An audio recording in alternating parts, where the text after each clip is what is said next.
Premier League awards for the 2022-23 season at PST. We released them this week, so let's discuss them. I'm sure everybody in the comments section will agree 110% with everything that we're going to say here. With my picks, not yours, mine. Yeah, exactly. Of course. Sorry, that goes without saying. You are a football genius, of course. But let's start with our starting line, our best 11, our best lineups from this season. So, who have you gone for, and what is the formation you've gone for as well? Tell us a little bit about your reasoning. I'm just going for a little bit of a 4-3-3 here. It gives you a balanced spread of players kind of on all three lines. In goal, I went with David Raya from Brentford. I think that you have to reward a club the size of Brentford anytime they finish in the top half, I think, of goals conceded this season. He's been fantastic, and he's a big part of the way that they play as well. And it's just so easy to go for Ederson every single season. So I went for David Raya. I actually mixed it up a lot on the back line. Not really any of the big teams back there. I think we're in an era now where the big teams defend so much through possession and attacking and having the ball, and it's not really the defenders that are asked to do a lot of it. And so I've got defenders from a lot of kind of lesser teams. I've got Kieran Trippier at right back, and obviously Newcastle qualified for Champions League. This is kind of the era of the fullback right now, where they become almost central midfielders and just much more than just a wide defender and crosser of the ball. And he was hugely impactful for them this season, getting into the Champions League next season. I went for Manuel Akanji at Manchester City as the one kind of big club defender. His impact when he came in, it was seamless, and it was so quick the way that he fit into that team. This one will shock you. Ben Mee, and picked up on a free transfer last summer at Brentford again. But again, you have a club like Brentford that has an identity and a style of play, and can identify talent that fits the way that Ben Mee fit into that team. It was exactly what they needed. He's been fantastic this season. And I went for Fabian Schär as well. Newcastle, 32 goals conceded this season, the exact same number as Manchester City. You have to reward that as well, I think. And then it gets a little bit more, what you'd expect. Bruno Guimaraes, I've got in midfield. Kevin De Bruyne, Martin Odegaard, and then up top, it's Bukayo Saka, Erling Haaland, of course, and then Harry Kane as well. So it's a little bit to be expected up top, but there's so many incredible attackers to pick from in the Premier League. I feel like we should do a second team and a third team and maybe a fourth team next year, because that would be the really fun exercise. I have one issue with your team. Who's playing left back in that back four? Yeah, Kieran Trippier is going to probably shift over and play left back. He can do that. Obviously, it's not his greatest strength, but I did think about that. And I'm glad that you tried to call me out for that.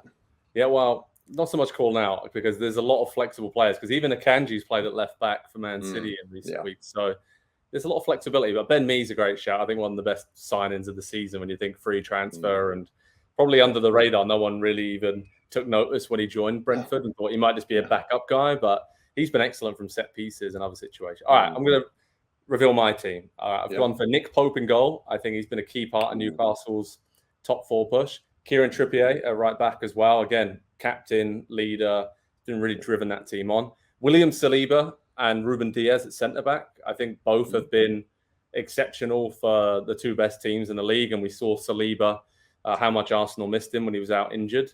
And then I went for Luke Shaw at left back. There was not many left back options, but I thought he's had a really good season. He's even been asked to play at centre back at times, given some injuries back there. And I think he's just looked a lot more mature. And yes, there's been the odd mistake. I think I remember the handball away at Brighton, which is a bit bizarre. But overall, I think he's had a really good season, and Erik ten Hag really trusts him. So gone for Luke Shaw there. Midfield three, similar to yours. I've gone with Kevin De Bruyne, Martin Odegaard, and I put Rodri in there as well. I think he's had an exceptional season holding midfield. And then front three, I couldn't quite figure out how to fit them in the best formation, but I've gone for a 4-3-2-1, and my two underneath the central striker is Bukayo Saka and Harry Kane. I just had to get a way to get both of those players in there. And then obviously Erling Haaland is up top on his own. So I just think Kane and Saka just feeding Haaland, running off him, causing havoc. I like that team, but let me know if there's any issues or any questions. I think you could throw the ball out there for those attackers, and they'll figure out where to play, the formation, the system. I think you'll be. We both had the same front three as well, by the way. So I obviously the correct answer. Obviously. If we look at some of the other awards we dished out, then obviously Player of the Year, easy one, right? Erling Haaland. We both went with that. Just breaking the Premier League goal record. He's a machine. Don't think there's any arguments there. Young player of the year, who'd you go for, Andy? Yeah, I went for Bukayo Saka. Just an absolutely incredible season from him after an incredible season a year ago, and like kind of the questions about can he continue to go up another level and another level and another level, and just how good can he be? I think this was the year that he showed that he's nowhere near being done developing. 13 goals and 11 assists is a really, really incredible balance for, to your point earlier, the second best team in the league this season. Yeah, he's still so young as well. I went for Saka as well. And I think one of the only reasons Arsenal could sustain it for that long was the likes of Saka, Odegaard, and then Martinelli at times just being unplayable. And Saka just, if there's one player you pick out and say who epitomizes this Arsenal team under Mikel Arteta, it's him. I think he combines everything that you want from, a modern footballer. And Mikel Arteta is clearly building this team around Saka and Odegaard. So, and for England, he did it at the World Cup. He did it the whole season as well. He was consistently present and contributing to the team. He didn't get all of his numbers in a short little period of time. He was consistently present for that team. And like you say, a huge, huge reason why they were so good this season. And by the way, I'm pretty sure I picked him as my player of the season before the season started. So I'm just, giving myself a bit of a pat on the back there. Manager of the year, who did you go with? Manager of the year, Eddie Howe. How can you not? Gary O'Neill, I think, should probably get some consideration for pulling Bournemouth up the way that he did. But Eddie Howe, so far ahead of schedule, and it's very easy to forget because of the money that's now involved with Newcastle. He took over, not so long ago, a very, very serious relegation candidate at Newcastle, and the next season put them into the Champions League. I don't know how you don't pick that guy for Manager of the Year, unless you say, well, Pep Guardiola wins the title once again. But that's boring. Don't say that, Joe.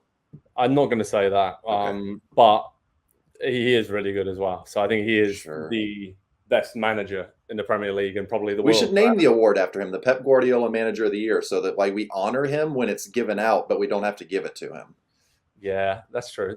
It was getting to that stage, isn't it? Let's be honest. Yeah. But I'm going to give it to his, could you call him his prodigy? I guess the apprentice, Mikel Arteta. I think that what he did to take Arsenal from 5th to 2nd, yes, they came up short in the title race, but for 9 months out of a 10-month season, they've basically been right there at the top all season long. And to do that with the resources that he had, and the way they played, the entertaining way that they played was pretty incredible, to be honest. And I think the only reason they fell at the final hurdle, if you want to call it that, is because of the extra squad depth that Manchester City have. I just think Arsenal ran out of steam. And when you look at their bench and look to, like I mentioned earlier, Saliba being injured and some of the issues in midfield they had and not being able to rotate as much as Man City throughout the season, just caught up with them, and that just is common sense and makes sense to me. So Arsenal, to go from 5th to 2nd is a huge step up. It's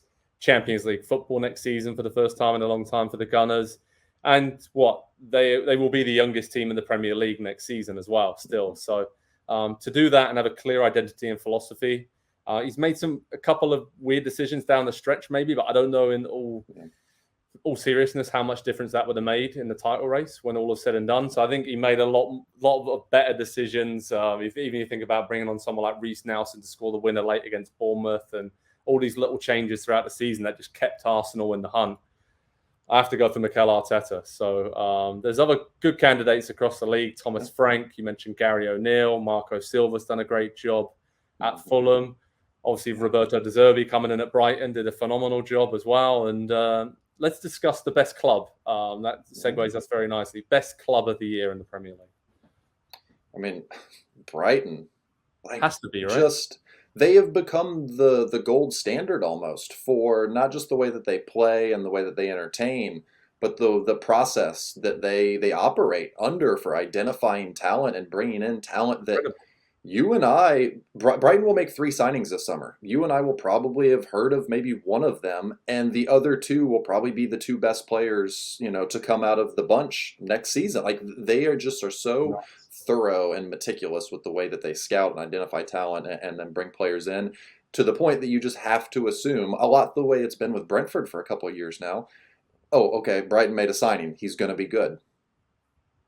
Yeah, I totally agree with you. And I think what Brighton have been able to do to finish in the Europa League group stage, and they've had question marks over, Alexis McAllister and Moises Caicedo for a long time this season. And even if they lose those players, like to your point, they are going to unearth gems to just replace them. And they've already got teenagers stepping up that have been playing more at the end of this season, like Enciso and Buonanotte, and the list goes on, right? So I think Brighton, just for the club of the year, we know that Man City are the champions and some of the big boys have impressed, but when you look overall, overachieving and qualifying for Europe for the first time in their history, it's an incredible story. And they did all that after losing their manager, Graham Potter, after this few months of the season. So that's another added layer on that. So well done to Brighton.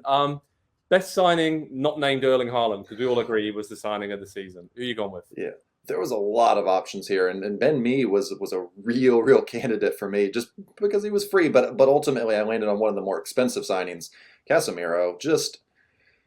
For a club of United size and the struggles that they've had, and that position being the one for 5 years that we've talked about, please just sign someone to play this position, to do this one specific job, and then they go out and sign arguably one of the best players in the world at that specific position and job. And what do you know? It made a massive difference for them this season. They looked much more stable. They now have something to build on. And so for me, just to fill arguably the biggest hole in the entire Premier League, Casemiro had a big expectations, had a lot on his shoulders when he signed for United in the summer, and he lived up to it. I'm going to go for another holding midfielder, and as a former holding midfielder, I can tell you it's the most difficult position to play on the pitch. I'm going to go for João Palhinha at Fulham. I never saw him had a bad game this season. Every single time I watched him play, he dominated midfield, won the ball back so often, got Fulham on the front foot. And when he was out of the team for a while, Fulham really struggled. Of course, they struggled when Mitrovic was out of the team as well. But he was a key cog in that great season for Fulham. And I'd be shocked if one of the big teams doesn't come in and try and buy him for big money this summer, because I could see him staying at Fulham, top 10 finish. They could even kick on next season with the right recruitment. But he is a player that is ready to play in the Champions League week in, week out at the top level of the Premier League as well. And, I'm a huge fan of Palhinha. All right, Andy, let's finish off with this has been a lot of positives here, but biggest disappointment, anything that really disappointed you from this season in the Premier League? What do you think, Joe?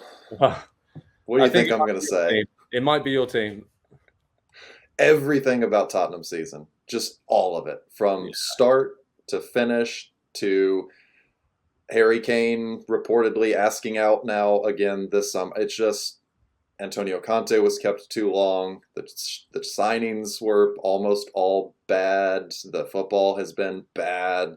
The results have been bad. They're not in the Champions League. They're not in the Europa League. It's just, there's nothing good about this season whatsoever, except, shameless plug here, your match day experience at the Tottenham Hotspur Stadium, which is now up on Pro Soccer Talk on NBCSports.com/soccer. I was going to basically plug that shamelessly just before you were, so I'm glad we're on the same wave. I had to end with a positive. I'm sorry. Yeah, no, it's good. It's a really nice stadium, and I think in the future things will get back on track at Tottenham. But it's just been crazy. Apart from Harry Kane, everything really was. They were the Jekyll and Hyde team of the year. You never knew what you were going to get with them from one week to the next, and it started with promise, and the season ended really on a sour note. The season could end on a sour note for this team that I've picked for my biggest disappointment, Leicester City. What has gone on there? What the heck has happened there? I mean, I know they had issues over the summer months about spending, finances, basically didn't buy a player last summer, and Brendan Rodgers was talking about that already, almost setting everyone up for a bit of a disappointing year from the Foxes. But, I mean, they are staring relegation in the face, Andy, heading into the final game of the season. I mean, I just don't – I'm scratching my head, literally and figuratively, because it's just the squad of players they have there. There is no way they should be anywhere near the relegation scrap. And it'd be really sad to see him go down, because I think this is a team that's defied belief, winning the Premier League, winning the FA Cup, being in Europe, nearly getting to the Champions League 2 seasons back to back under Brendan Rodgers, and then to fail in this way is just, I didn't see it coming. I think they're the biggest disappointment by a long, long way. Yeah, it's a perfect example of just how important morale at the club is, and everybody having the same picture and image and pulling in the same direction. That is clearly not happening at Leicester, and it doesn't matter how much talent you have if you don't have that going for you as well. Definitely. All right. Well, we had a lot going for us in these end of season awards. I think we did a great job, Andy, but let us know in the comments section below if you guys think we did a good job, or dish out your awards for the best 11, player, young player of the year, manager of the year, best club, best signing, biggest disappointment, whatever you want. Get involved in the comments. And as I said, I'm sure you will agree 100% with us. And we have some more awards we've dished out over on Pro Soccer Talk on NBCSports.com. So go and check those out.